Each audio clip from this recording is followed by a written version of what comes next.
Créer la vie dans un labo. Ça sonne un peu comme de la science-fiction, n'est-ce pas? Et pourtant, pour des milliers et des milliers de gens, c'est une réalité, et une réalité pleine d'espoir. Alors, qu'est-ce qui se passe vraiment derrière les portes d'un laboratoire de FIV? Qu'est-ce qui fait que cet endroit est assez sûr pour accueillir les tout premiers instants de la vie? Voilà, c'est exactement la question qu'on va explorer ensemble. Comment est-ce qu'on s'y prend pour construire un lieu où tout commence? Et vous allez voir, la réponse, elle est beaucoup plus complexe et fascinante qu'on pourrait l'imaginer. Parce que, soyons clairs, ici, il n'y a aucune place pour la magie, ni pour l'improvisation. Tout ce processus, qui est d'une délicatesse incroyable, est guidé par un plan directeur d'une précision absolue.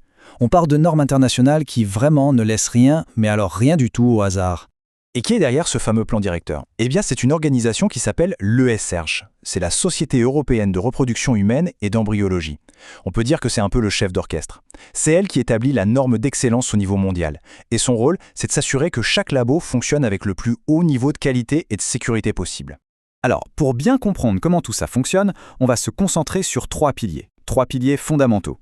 Imaginez-les un peu comme les fondations d'une maison super solide. C'est ce qui garantit la sécurité et la confiance du début à la fin du processus. Allez, on commence avec le premier pilier. Et franchement, c'est peut-être le plus important de tous, les gens. Oui, les personnes qui travaillent dans le labo. Parce qu'on peut avoir toute la technologie du monde, au final, au cœur de tout ça, il y a l'expertise humaine. Et ça, ce n'est pas juste une opinion, c'est écrit noir sur blanc dans les directives de l'ESHRE. C'est un point absolument crucial. Bien sûr, la technologie, c'est indispensable, mais sans les bonnes personnes, sans leur savoir-faire, leurs compétences, leur dévouement, eh bien rien de tout ça ne serait possible. C'est aussi simple que ça. D'ailleurs, regardez un peu le niveau d'exigence, c'est assez impressionnant.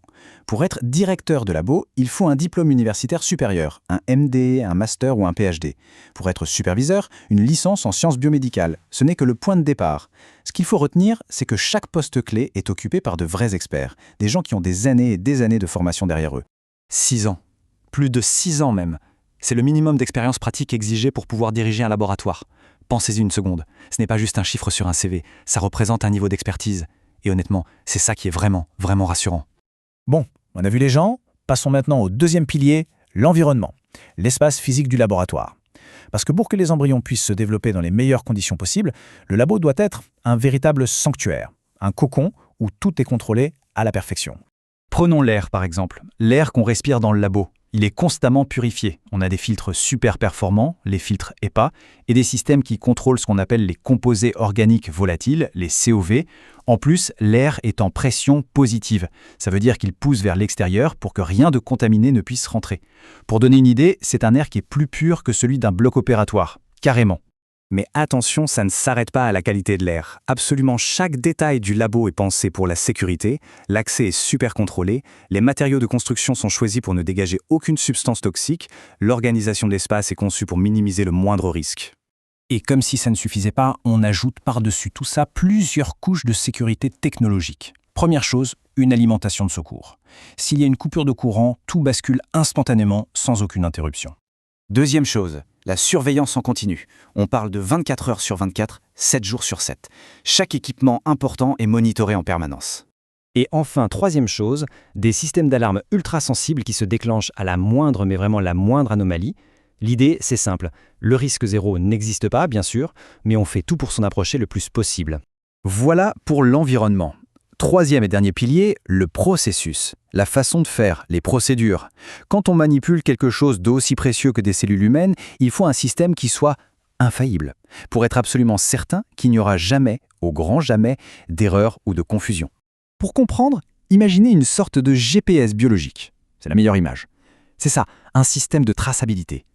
Il permet de suivre à la trace et d'identifier chaque ovocyte, chaque spermatozoïde, chaque embryon, à chaque seconde. Depuis le moment où ils entrent dans le labo jusqu'à leur destination finale. Et la clé de voûte de ce système, c'est ce qu'on appelle le protocole de témoignage. Le principe est tout bête, mais hyper efficace, ne jamais faire confiance à une seule personne. Ça veut dire que chaque fois qu'il y a une manipulation importante, elle est systématiquement vérifiée par une deuxième personne, un témoin, ou par un système électronique. C'est cette double sécurité qui rend le tout à l'épreuve des erreurs. Et là, on a une citation tirée directement des directives, et elle est capitale. Elle répond à l'une des plus grandes peurs qu'on puisse avoir. C'est une règle d'or, une ligne rouge à ne jamais franchir. Et c'est cette règle, entre autres, qui permet de construire et de garder une confiance absolue dans le système. Bon, on a vu nos 3 piliers. Mais le travail dans le laboratoire de FIV ne s'arrête pas là. Il ne s'agit pas seulement du traitement d'aujourd'hui, il s'agit aussi de protéger l'avenir. Et ça passe par le stockage sur le long terme et par une préparation béton contre tous les imprévus. Et quand on parle de protéger l'avenir, on pense tout de suite à la cryopréservation. C'est devenu un outil essentiel dans la fertilité moderne. Le principe, c'est de pouvoir conserver des embryons ou des gamètes pour plus tard. En fait, ce processus, il met littéralement le temps sur pause pour ces cellules. Il les garde dans un état parfaitement stable, parfois pendant des années. Et on s'en doute, la sécurité de ce matériel congelé, c'est une obsession permanente. On a des installations dédiées et ultra sécurisées, une surveillance constante, des alarmes partout, des protocoles hyper stricts. Bref, tout est fait pour une protection totale. Et bien sûr, un inventaire super méticuleux est tenu pour être sûr que chaque échantillon reste parfaitement localisé et identifié. Mais on peut se poser la question, et s'il arrive le pire? Une grosse panne de courant, une catastrophe naturelle? Eh bien même ça, c'est prévu. Il y a des plans d'urgence extrêmement détaillés qui existent, avec des systèmes de secours et même des accords avec d'autres laboratoires pour garantir, quoi qu'il arrive, la sécurité de ce qui est le plus précieux. Voilà, les personnes, l'environnement et le processus. Ces trois piliers, ensemble, ils forment une véritable forteresse. Une forteresse de sécurité qui garantit que chaque parcours de FIV est mené avec le plus grand soin imaginable. Alors finalement, la question n'est plus tellement de savoir si c'est sûr, on vient de voir que tout est fait pour ça. La vraie question, c'est peut-être, avec un tel niveau de maîtrise, jusqu'où la science va-t-elle bien pouvoir nous emmener ?